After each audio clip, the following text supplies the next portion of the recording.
Андан кийин ошо мисал башыңыз же бир жериңиз ооруп калса, мисал баш ооруп атат да, мындай кармайсыз, дарат менен, гусул менен, дарат менен, кармап туруп, ауз би иззатиллахи ва кудратихи мин шарри ма аджиду ва хазиру.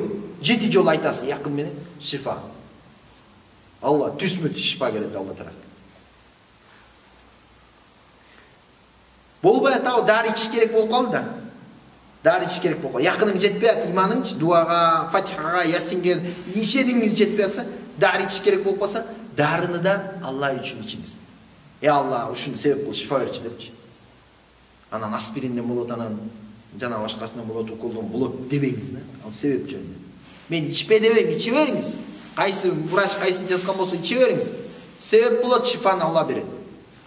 Кээ бар да, больницада жатат, ооруп калат, врач операция кылып, же бир нерсе кылып жакшы болуп кетсечи, ооруп атканда Аллах Аллах деп атканда, Алла шифа берди деп атканда, чыккандан кийин ошо врачты мактап баштайт да.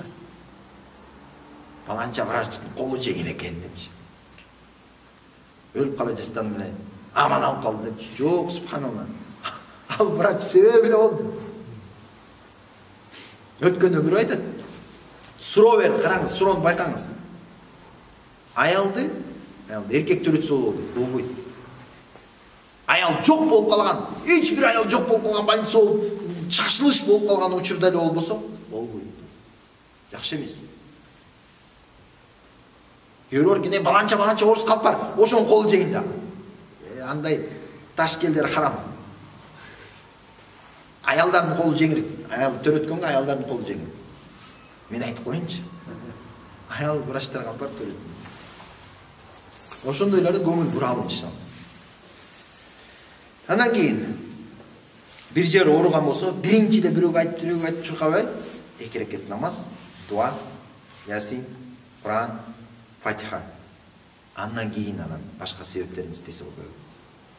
Биринчисиде ооруп калса, күйөөсүнө чалып, аялына чалып, же бирөөгө чалып, ызы чогулуп жүрбөйчү. Биринчи Аллах кайрылмас. Иншалла. Биринчи Аллах кайрылуу момундун сыфаты. Алла менен чечип алыңыз. İnşallah Allah'ın aslında en büyük adam siz olursunuz.